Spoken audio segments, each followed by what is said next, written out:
But she says he told her the symptoms were all in her head. Men på et tidspunkt går jeg ind og googler mine symptomer. At one point, I go and Google my symptoms, and kidney disease comes up.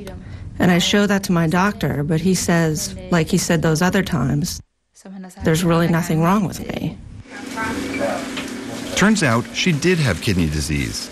And now, 3 days a week, she spends 5 hours hooked up to dialysis.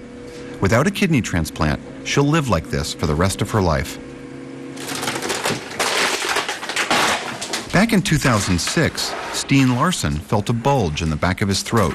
Then going to the specialists, and they pretty fast confirmed that this was cancer and had to be treated. Aggressive radiation treatment was supposed to begin within weeks, but there was a backlog at the hospital, and so his treatment was delayed by months. His tumor kept growing, and his chances for survival went down. How much did it grow?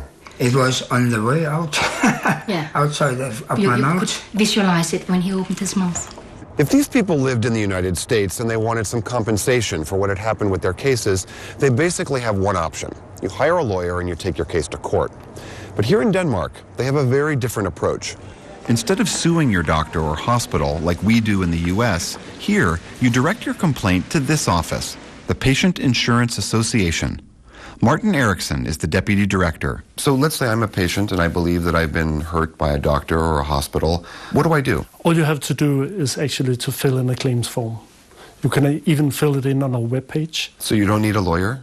Don't need a lawyer at all. Cost any money to file? It's absolutely free for the patient. Only have to fill in the claims form. That's all he has to do.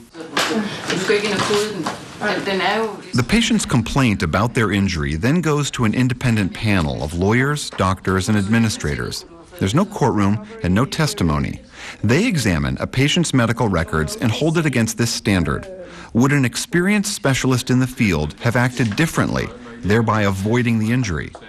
If so, then a patient is offered compensation, all paid for by Danish taxpayers. Need to Know airs tonight on most PBS stations. Again, the major developments of the day, a federal